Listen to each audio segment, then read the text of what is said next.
Hey, what's going on, everybody? Welcome to another edition of the Square Table. What is the Square Table? It's just pure fishing nonsense. That's basically what it is.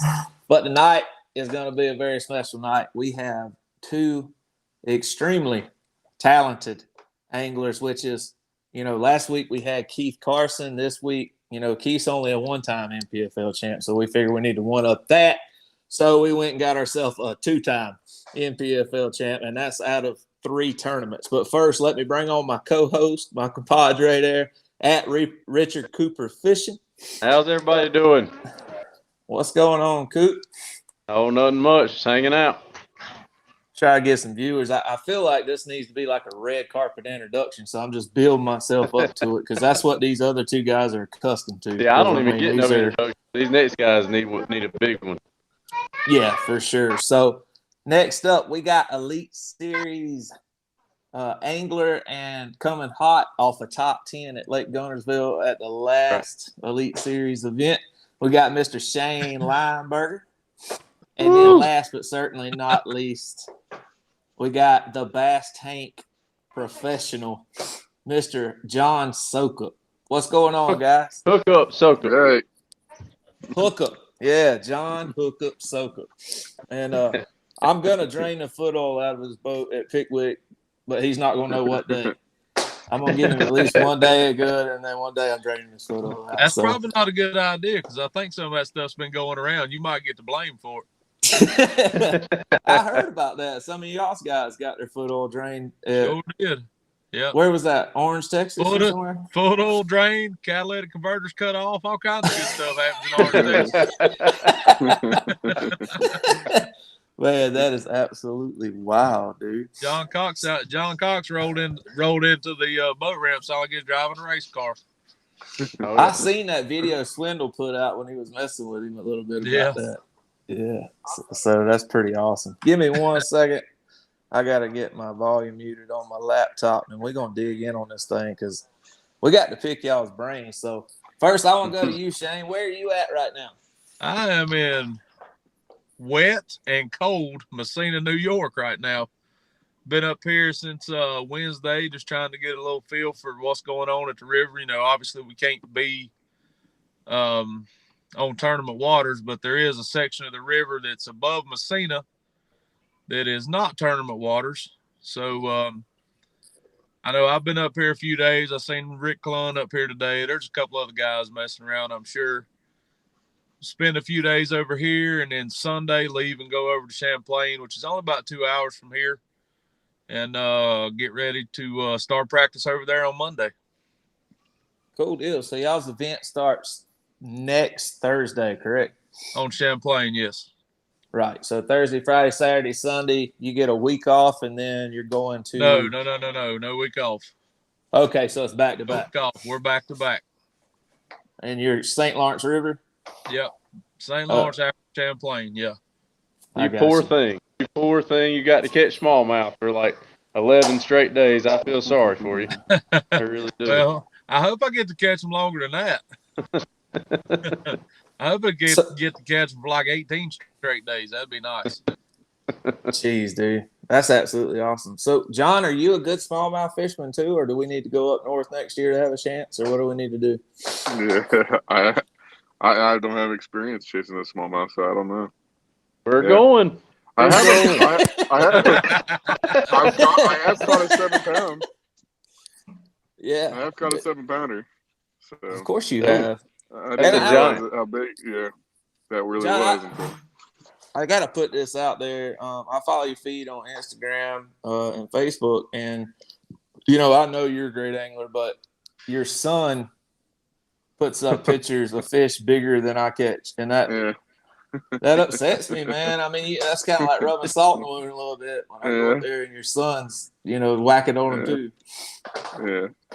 Yeah, he's a quiet little kid, but he's been fishing since he was 9 months old. Quite literally, he was walking and fishing at 9 months old, and we had a pond in our front yard, and so that's, he really doesn't know how good he is. He's not like a lot of these kids that are competitive at it yet. He's 13, but he is really good. He's a fun kid to have in the boat for sure, especially when you're practicing. we gotta leave. We gotta leave that off. We're gonna leave that touchy. That sounds like trouble right there. Yeah, that's touchy. That's touchy. So, Shane, are you? I mean, obviously, you're looking forward to the event. I mean, usually when you guys go up north, 20 pounds is average. Is it going to be that way this time as well? Yeah, I think it will. It's you know, the MLF guys just left here and they did some pretty amazing things, but it's going to be different for us when we're here. They actually, caught most of them on the bed, and I'm pretty sure that that's going to be winding down when we get here. It may be all the way over, because just judging by where those guys are fishing at and stuff, they were all down close to the lake. And what a lot of people don't realize about this place is the lake water is a lot colder than the water in the river. Well, down there is where the cool water meets the warmer water, and that's like the last place that they spawn. So, I feel like they caught the tail end of it, and I think it'll be done by the time we come back. There'll probably be a straggler or two. There always are. And, but I think for the vast majority of them will be done. So we'll be actually having to fish for them. And I don't think you're not going to see the amount of, 24 to 27 pound bags that they would have had. I think you're going to be more along the lines of 22. You'll probably see a 25, just depending on where the fish are at on the lake. It's kind of that lake is the X factor. It always is. Anytime they let you go to it, weather permitting, it's going to get one out there every time. So, it's kind of one of them things you just have to wait and see. But Canadian waters is totally off limits to you guys. As of now, yes, Canadian waters are still off limits. They patrol them pretty heavy too. I think 3 different patrol boats yesterday, and they'll get in the middle of the shipping channel and just ride down the shipping channel. I don't know what they do if they catch you over there. It probably wouldn't be good, but yeah, they're. I heard those Canadian jails are pretty rough, man. I heard they're pretty rough. I don't know. I mean, I can't say that I've ever experienced a jail at all. So I just have to take your word for it. I think you got to mess up pretty bad to get locked up in Canada. I don't know. I don't know. I don't know either. So the river itself, is generally colder, I would assume, because of the current, and I would assume Champlain will be at a further stage than the river is, right? Or is that way off base? No, as far as the spawning cycle. I think it will too. I haven't. I've never been to Champlain this time of year. It's always been like a month or so later. But I'm sure there's some spawners there too. I just, I don't really know if there'll be a whole bunch of them, but I hope not. I hope that the suckers are about done, because I hate that mess when you have to sight fish to do well. I hate it. I'd rather have. You got your road cone handy? I do. No. Do you really? Yeah, Did you stop on the way up there and get one? No, I'm in my truck. Oh, let's see. I'm in my truck right now. Here you go. There you go. Wow. Dude, that's so for people watching that don't know what that is, tell them what that's for. That is a flogger. My best way to describe it is, well, most people when my age, when you're kids, you got in a swimming pool, first thing you want to do is put on a pair of goggles. Well, imagine that being a pair of goggles. You put it against your face, and you can look down in the water, and it takes away all the glare and all the ripples and all that stuff. It's just like normal vision. That's the best way I can think of to describe it. John, did you use a flogger to win in Florida at all? Yeah, I did. I didn't want that exposed, but. Dude, so John, you're a calm guy, man. So full disclosure, we went up pre-practice on Pickwick and had a good time with it, and we kind of stayed together, and John was like, have y'all seen the footage from Florida? And we were like, no, I hadn't had a chance to watch it. And John was like, go to 4 minutes 53 and 2/10 and watch this. So it was John 7 pounder on the last day, and you got really amped up, dude, which surprised me because your demeanor is so calm, dude. But to see your passion there, it was pretty awesome, man. So yeah, that's the cool moment, man. It was like 12:30, I think, in the day, and you need big fish in Florida, and then I fished only for big fish all day that final day, and I hadn't got a big bite yet, and then I did, then boom, I got it, and it was just like that release of raw emotion of excitement. This is gonna happen, kind of deal. I don't know if you saw the video of the second 7-pounder, but it came out too. The MPFL just posted it, and you're gonna see a completely different me. Like I was just emotionally drained by the time that second 7-pounder came in the boat. Like I was just exhausted. Yeah, so, man. I think there was a fair amount of praying that went involved in the second one. I'm pretty sure, if I remember right. Yeah, the first one. So me and John got something in common in this aspect. The big one I caught at Eufaula, when I had it on the boat, I was like, "Oh God, please!" And guess what, ladies and gentlemen, John Soukup did the same thing when he had that big 7 on. Yeah. Same reaction when you got it by the boat with no net. Shane, you know about that. It's a different game when you don't have that scooper to go grab them, dude. You got to get them in your hand. And it's like, oh God, please. Try grabbing an 8-pounder with a jerkbait on the top of his head with your hands. Yeah, good times. I did play around. I did play around all winter with doing that. I did. You caught like 2 13-pounders or something. Yeah, they're winter cold fish, so it's not the same. But I do know it. I do know it's. I don't care. I don't care if you got a 10-pounder on and you're on camera versus a 4-pounder in a tournament. That tournament fish, that excitement on that tournament fish, the level it takes is just way more than just when you're out fun fishing trying to practice landing fish by hand. Yeah, for sure. Dude, so I want to ask both of you guys about something. Like Shane, I mentioned you're coming off a top 10 at Gunnersville, which is, regardless of what people think, it's not an easy thing to do on any level, especially on the elite level. And then John, obviously you're coming off of, 2 wins, and then what did you finish in Texas, like 15? 15? Yeah, a horrible 15. Yeah. Oh, God. I was way down. Him and Keith both. Keith's like, no, I finished 12th one time. But, you guys, how important is momentum in fishing in your opinion? We'll start with Shane and just same question to John there. Oh, man, it's everything. I've had a rough year up until Fork. And, everybody says you can feel the momentum switch. Yep. And at Fork, the second day, I had 15 or 16 pounds and only had 11 the first day. And that's like catching 3 anywhere else. But, I told my marshal, I said, dude, I need a big one. I need a big one to make the cut. And I pulled up on a little hump right there in front of the boat ramp with about 5 or 6 minutes to go. And I fired jerkbait out there, and I catch a small one.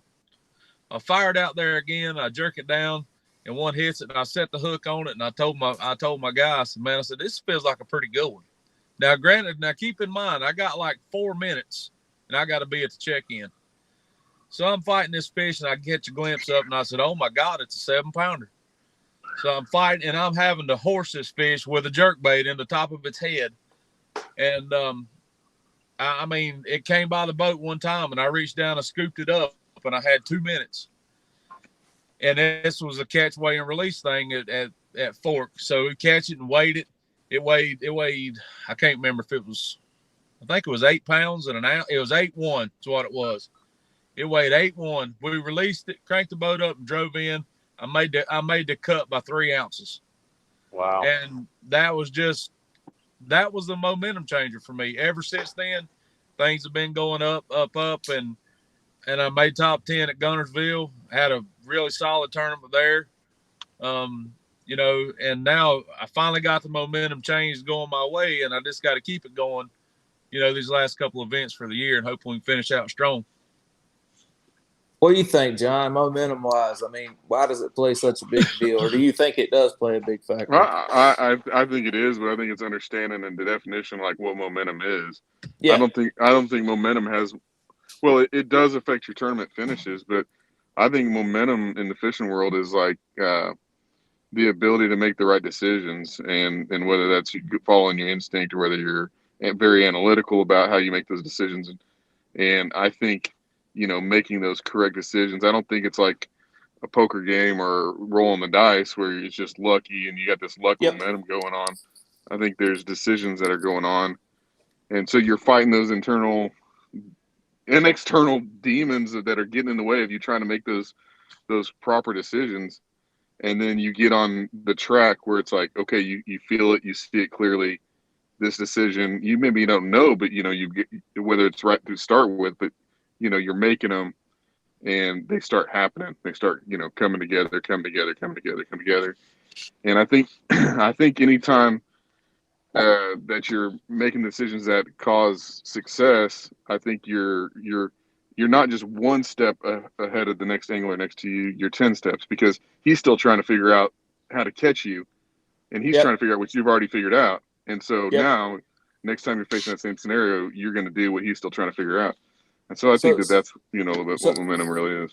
So I was gonna say the same thing, and Coop, you weigh on this as well. But it when you make a decision and it works, it seems to reinforce your next decision. Like your confidence in going with your instinct rather than not trusting it. So when you make a move, during the tournament. So Shane at Guntersville, your strength is docks, right? Docks, jig. That's one of your strengths. And everybody said Guntersville that time of year, you're supposed to be, traditionally you're on the ledges, right? Like you're offshore, you're doing your thing. Yeah. I talked to you in practice and you were like, dude, I'm fishing freaking docks and I'm going to love it. Because, you went to your strengths and it resulted in the top 10 and it was against the grain. But to me, when you make that call and it works, it makes you make that call and trust it again and again and again. And it seems like it produces better results. So, Coop, what do you think on that? Just to add to what John said, the momentum, confidence and momentum kind of go hand in hand. The more momentum you build making those good decisions, the more confident you become. And I think that helps you make those decisions faster and be confident in the decisions you're making. And that just kind of snowballs into, better finishes. And just because the big thing is, like he was talking about with the demons, if you don't have 100% confidence in what decision you've made or change you've made during the day, then it's probably not going to work out for you. Yep. I mean, unless you just get lucky and, pull up in your first cast, you catch an 8-pounder or something. Yeah, obviously that's going to give you the confidence. But if it doesn't happen pretty quickly, that's when those demons start to creep into the back of your mind, and bad things can happen from there. I have found out. It sucks to make the right decision and not trust it enough and then go back to doing what you were doing and you just simply just didn't give it enough time. You know what I mean? Right. I guess you guys know what I'm talking about there. That a prime example of not having momentum was Patman, like on day 2 for me. So I made the decision to make a move. It was the right decision in the end. It turned out it was. I found that out day 3, but day 2 I literally made like 5 casts and panicked and left. And I spent the majority of my day running around after that and not actually fishing. So I went to full scale spin out. But, you guys that's had success, top 10s, Elite Series, wins. I feel like you guys are saying momentum is a big part of that. And John, you're saying it's just because it reinforces the decisions that you are making, right? Yeah.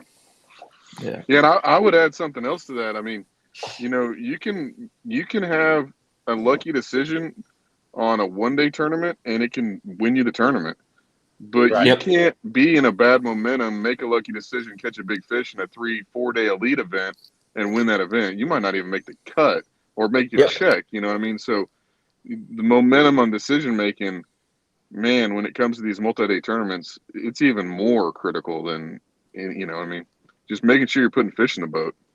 Yep. 100%, dude.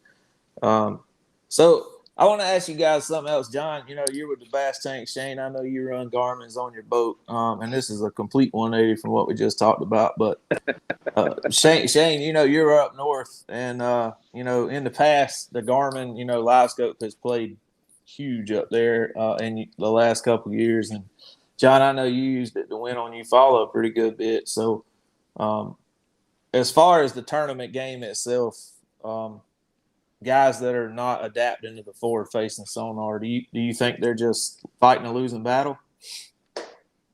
I'll start with John on that. He's probably got the most knowledge on Garmin and stuff like that. Yeah, if you would have asked me this question, Go ahead, John. if you would ask me this question a year ago, I would have been a lot quieter about, well, yeah, they're behind and that. But I mean, to be honest with you, now that we're here, now that we've proven it, I've proven it in the crappie world, I've proven it in the bass world. Yes, I have a lot of other experience. People think that all I do is live scope. I thought that until you won in Florida. But anyway, go ahead. Yeah. Yeah. But you're so far behind if you don't have this technology and you're not trying to work this technology out in your life. I think it's going to come a point where the rarest of tournaments are going to be won without someone that's using this technology, whether it's in the tournament or in practice. For sure, using it and you being able to utilize in practice is just as important as actually during the tournament itself. So it's 100% a game changer. I'm sold out on it. I've proven it everywhere I go, and not just only myself, but it's like I said, I think out of the next 10 events that are going to be won, or this year, if there's 20 or 30 professional tournaments, I bet you not even a third of them have anything to. 2/3 of them will have something to do with forward shooting sonar at some point in the event. What do you think, Shane? I agree with John 100%. It's just it's the hardest thing for somebody, especially like somebody that's my age, where we didn't grow up with stuff. I think the guys that are just coming into it are going to have an advantage on us because simply they grew up with a computer in their hand. And, somebody like me, I'm having to learn all this stuff all over again. It takes it to a whole new level of, we used to always, you catch the fish on the bank, in the springtime, then they move offshore. Well, everybody, that can read a contour map can find humps and things like that. But you're always like, well, where did the fish go? Where did the fish go? Well, now you just pan that thing around and you know where they went. I mean, 100%, they can't hide. Yeah. It dude. And also we used to, you line up on an offshore spot and we make that one cast, right? Yep. Or that to that shell bed or that brush pile or whatever that piece of structure was. 5 or 6 times on that cast without a bite we left, but now you can literally just pan to the left and say, oh, they're just sitting off the side of the point over here. And it's pretty amazing. What do you think, Coop? You're a Lowrance guy. I am. And I'm behind on it a little bit, but I am learning pretty quickly on it. And not even – so everybody wants to talk about, like, finding the fish with it and watching the fish eat it, and that stuff's awesome.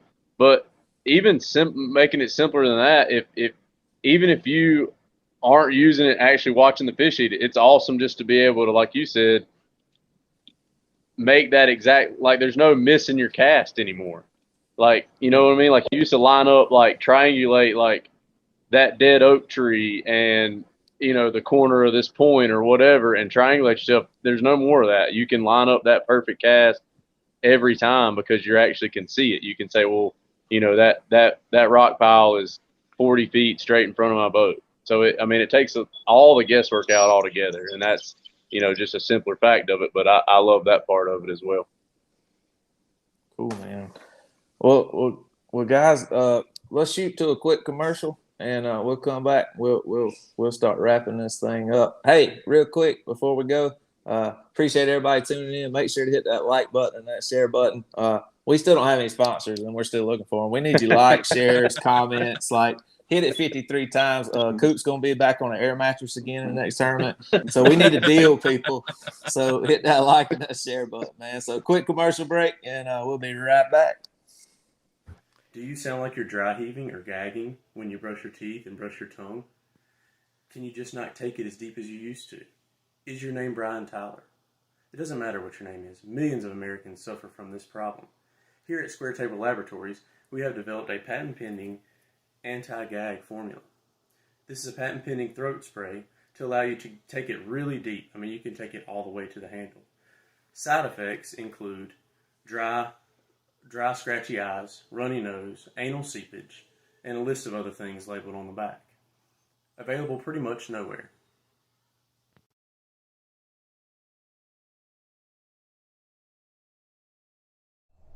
Well, hello there. I'm avid outdoorsman and Phantom Pro staff member Pug Clements. You know, people ask me all the time, avid outdoorsman and Phantom Pro staff member Pug Clements, why do they call it Phantom Apparel? Well, the answer is simple, people.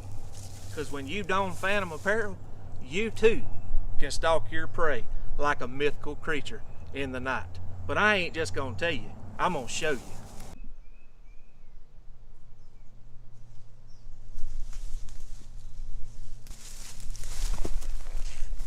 Houdini!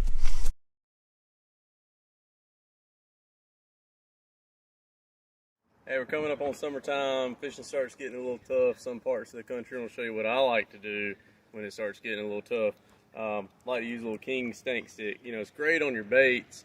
Really helps you get extra bites. Really helps them hold on to it. This is the crawfish scent. But something not a lot of people know about. And, you know, I've kind of tried to keep this to myself. Is that MPFL Pro Pug Clements? It sure is, son. Is it true those stormer rain suits are keep you warm and dry in any condition? Duh. It says storm right in the name. Some people just don't understand. What the fuck? Jeez, son.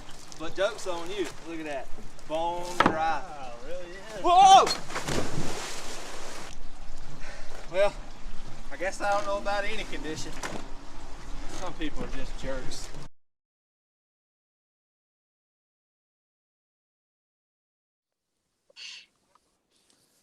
All right, welcome back, everybody. And we're just going to kind of wrap this deal up right here. So I want y'all to get a little bit of perspective on something.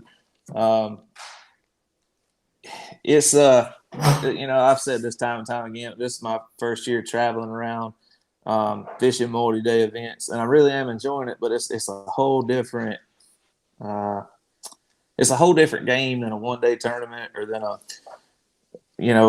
a weekend derby. So, and it's not just the high entry fees. It's just the fact that you have to figure out in 3 days of practice how to catch them for 3 or, in Shane's case, 4 days sometimes. And that's a pretty challenging thing to do. So while we got these guys on here, I just want to pick their brain a little bit about their strategies or whatever going in. So just a quick little deal here. So Shane, I'm going to start with you again.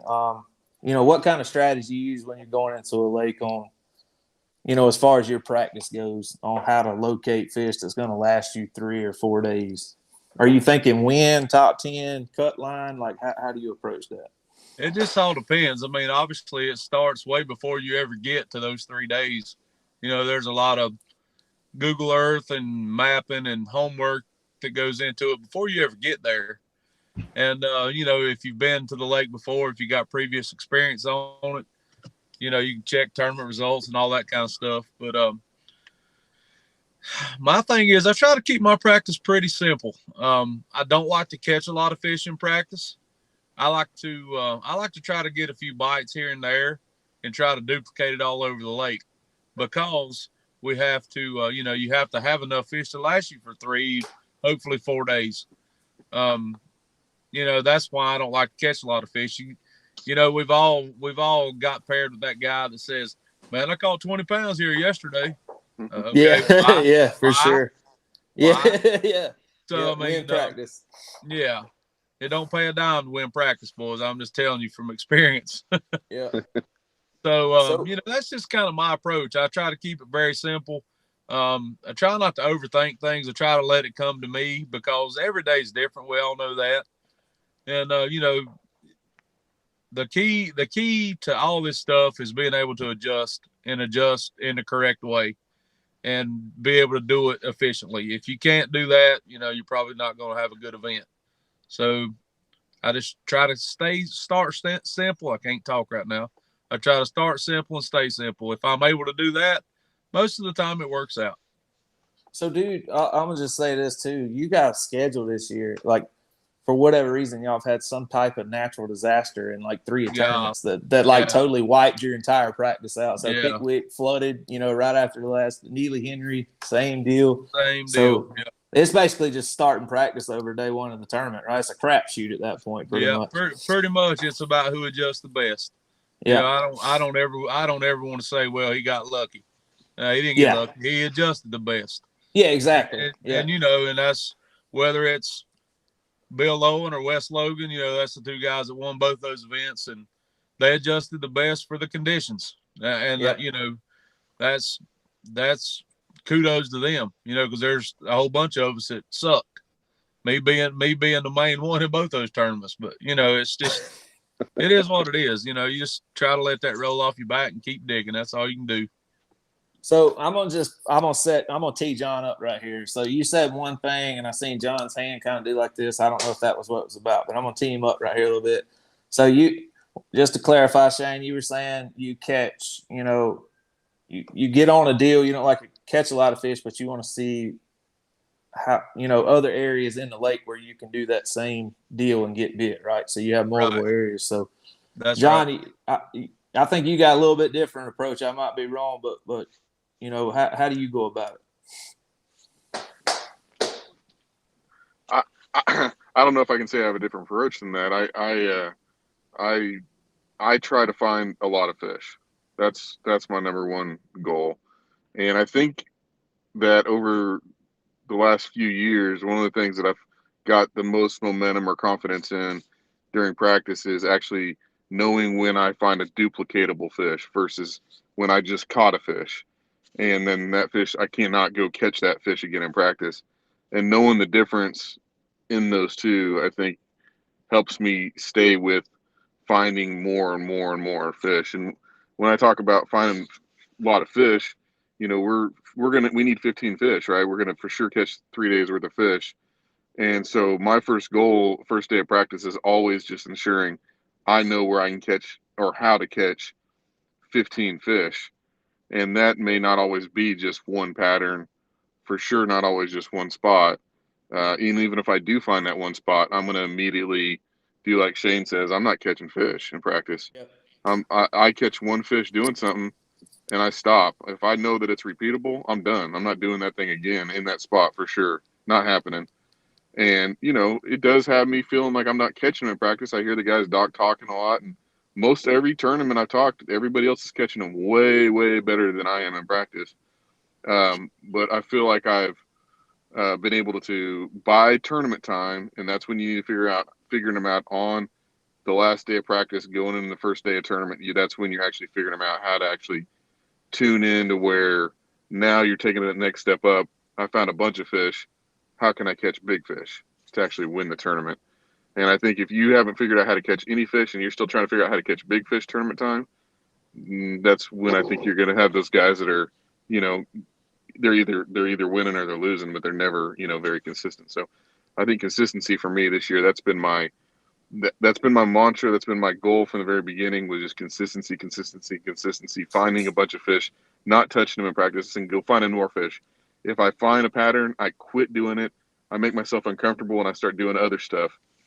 And I think that's the biggest deal for me and how I practice. And the other thing, man, I got to say is, you know, I hear a lot of guys still getting information when they're not supposed to be getting information. I'm not calling anybody out. I'm not doing any of that stuff. But here's what I am saying. I could easily tell them, here's how I feel about the situation. I'm glad they're getting information, and I'll tell you why. It sounds silly. Because they're going to go try to catch somebody else's fish. And then guess what? They may have a decent finish, but they ain't going to win.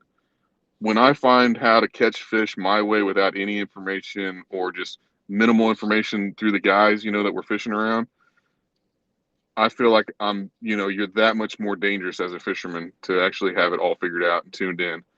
And so, that's where I'm at as far as my mindset and how I approach practice. And dude, like, so that's more along the lines of, you know, I got a deal. You know, I wish I knew when a bite was repeatable or not. I'm hard headed. I need 4 or 5 more just like it to make me think it's actually repeatable, and that comes with experience. But, you know, it sounds like you focused more on, you know, the importance of eliminating either techniques or water than just trying to find more of the same, right? Oh yeah, I'll spend a lot of time in practice not getting bit, burning that thing down. If I feel like there's something that potentially I could use as a pattern, I may not do it all just one day of practice, but I'll spend a lot of time, you know, in and around areas that I probably shouldn't, or in techniques that I shouldn't. Just making sure that by the time tournament comes, I'm exhausted with that thing, and I can stay focused on, at minimum, staying focused on a section of the lake that I feel confident that I can, use different techniques in that section of the lake and just, adjust. The last thing that I want to have is that mind where I feel like I have to run an hour this way, an hour that. I hate those tournaments when you find fish an hour that way and you find fish an hour that way and you have nothing in the middle. And so Yep. And I've been close to being in those situations this year a couple times. I will say that at Eufaula, I did when I found them down lake. I decided to not go practice up lake at all, and I knew that there's potentially I could find them up there too. I didn't want to have that pulling at me. I wanted to just stay focused and stay around the fish that I found. So cool, man. Yep, you just taught me something right there because at Eufaula, I did that. I did pretty well at Eufaula. I said I'm committing down lake. I'm not even going to look up river. Patman, I went up river and found some fish that played with my head the entire time that I never actually went to, but I thought about it a lot. And then same thing at Harris. I have fish on Harris and fish in Griffin. And the whole time my mind's going, I need to go to Griffin. I need to go to Griffin, but I didn't. So it's just the mental aspect of not fishing where you're at. It's thinking about where you need to be. So but yeah, man, that's pretty cool. Coop, what do you think, man? How do you go about it? Well, obviously I've been going about it the wrong way so far. That's been pretty obvious. But yeah, I just I'm kind of with you, Pug. I haven't learned how to. I mean, I'm not out there just jacking on them, obviously during practice, but for me to be confident in that I found a pattern, I feel like I'm still catching too many fish to prove to myself that it is a pattern. And I probably need to get better on that for sure. I'm catching 5 or 6 off the point where I say it's good. And I don't think that's the way to go about it for sure. That's right. Coop, I don't think you go about it the wrong way. Like you're funny to me, and I'm gonna tell on you a little bit. If Coop has a good practice, he's worried to death. Like he comes back to the house and he's like, dude, my practice has been too good. Something's wrong. Like something's going to change. He's like paranoid because he's getting bit too easy in practice. It's just the funniest thing. It is. It makes me feel like I thought I was going to go out and win Harris. If John wouldn't have won it, I'd have won. Because he said my practice has been terrible. I'm going to catch him. It's so bad at Harris. Like I've never had a worse practice in my life. Like I wanted to blow that place up. I just couldn't get any confidence doing anything. And I think when that happens, you probably just need to pick something and stick with it. If you've had that practice, and I definitely didn't even do that either. I was trying to do way too much. But yeah, man. So it's a steep learning curve. You guys are far ahead of us, but we're gonna get there. John, if I can't beat you, I'm gonna do something to your boat. I can't tell you what it is because I don't want you on the lookout for it. Well, wait a minute. So I found a way to beat John. So I'm all the way. I'm 3.5 hours from home. I'm up in a place called West Jefferson. It's in the mountains of North Carolina. And the reason I'm here is there's a pond in this campground, and they're having a kids fishing derby tomorrow for July 4th. And I called up here 2 weeks ago, and then I double checked again this week. I said, "You sure there's nobody named John Soukup on the list for the tournament?" And they verified that there was not. So I drove up here, and I'm entering that derby this weekend. Gonna win me a Zebco 33. That's top prize in this. You're gonna fish against the kids? Yeah. You're gonna go beat the children? I got win something. You got to get a confidence builder there. That's right. I get a lot of guys talking about this, taking John down thing. Yeah, I'm in that. I'm in that club, yeah. Full disclosure. Yeah, we got a page. Yeah. There's a Facebook page and a petition. I mean, it's a lot. Go ahead. I mean, it just kind of makes me more focused, to be honest with you. Yeah. So, but no, what's funny about that is I look and I'm like, wait a minute, you're 73rd. You got 72 other guys that you're supposed to be worried about, not just me. I can understand Nick, he's been right there a couple times, Yeah. But no. Dude, that's a cool deal, though, man. I wish everybody was worried about me. I know a lot of guys know who I am because my boat's bright orange, but it's not because I'm bringing them to the scales. They just like, I know where you were at yesterday. John, I But, love the fact that you won Harris Chain just because there was a lot of talk going around about, well, get him on a place where the live scope won't play or whatever, and he can't win, and then he goes to Harris Chain and wins at flipping grass. So I thought that was awesome. I really did. I thought that was awesome. Dude, that's crazy, man. So, dude, congratulations. Shane, congrats on the top 10 at Gunnersville, man. That's awesome. Congrats. Go catch them up at Champlain and then turn around and do it again on the St. Lawrence. And now I drove up when you made the top 10 at Gunnersville. I'm not going to – like, you need to be in position to win, and I might come. Like, if you got a 10-pound lead going into Sunday. Well, I'm just going to tell you, I don't suggest just jumping in the car and trying to drive up here, bud. You might need to try to stop over there at the airport and jump on an airplane and fly. Dude, we did it in a day. Me and David Winters did it in a day at Gunnersville, and that was a lot. What is that, like 6 hours or something like that? 6.5, I think. Yeah, that was a long ride home. A lot of delirious talk going on there. And but yeah, I probably won't do it at Champlain, but I will shoot you a text or something like "Don't suck" or something like that. So. Well, I appreciate that. Thank you. Oh man! So guys, we do a little thing here. We're gonna wrap it up with last word. We'll start with John and Shane and Coop, and you can talk about whatever you want, man. So John, go ahead with it. Your last word. Man, that's too fast. I didn't know there was a last word thing like that. So yeah, that's what it's supposed to be. It's supposed to be like. I mean, listen. Okay, here's my last word. Loving the NPFL, proud to be a part of it. Love all the guys, man. I think that we all need to come together, help support each other because we got something special there. We've all bought into a little stock. This thing's going to take off, so we need to figure out how to work together as a team on this thing because there's a lot of opportunity for us. So that's my last word, man. Cool deal, man. What do you think, Shane? Last word. My last word is congrats to John on both of his wins. That is awesome. It'll probably never happen again. I mean, I don't mean him not winning. I'm talking about anybody doing what he's done. Good luck to you guys at Pickwick, Cooper, and Pug. Hope both y'all go out there and whack them. But I'm going to go out here and catch me some smallmouth. Yes, sir. That's awesome. Coop, what do you think, bro? I'm trying not to think bad thoughts about Shane right now, but like I kind of feel like he's still got a few more days before like actual practice starts. Like he's just fishing for fun at this point, and I kind of hope I kind of hope he has like a flat tire or something in the morning. I don't know. That's bad. That's bad to wish on, man. But I do love some smallmouth fishing, and hopefully we get to go up there next year. But my last word is just thanks to John and Shane for coming on. That's a whole lot of fishing knowledge right there, and two guys. So I really appreciate y'all coming on. Yeah, man. So my last word, guys, again, just to reiterate what Coop said, really appreciate y'all coming on.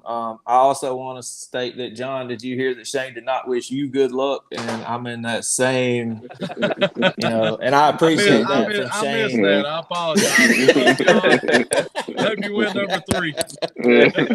No, man. It's I'll tell you right now, it's difficult to win, 2 local team tournaments around the house, in a season, like big team tournaments. So what you done to win 2 multi-day tournaments, dude, that's phenomenal. And congrats on that, for real. That's a heck of an accomplishment. And as far as my last word goes, pretty long, but as far as my last word goes, guys, check out the YouTube channel, the Square Table Live. We're going to try to get you some more content on there very soon. We got some more commercials coming, and I think that's going to be pretty funny stuff.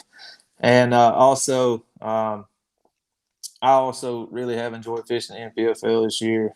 Thanks to Brad Fuller and all those guys for putting this together, giving us an opportunity to go out and compete and do what we love. So it's pretty awesome. Thank y'all for tuning in, and I guess our next podcast will be live from Pickwick sometime week after next. So everybody have an awesome 4th of July. Happy Independence Day. And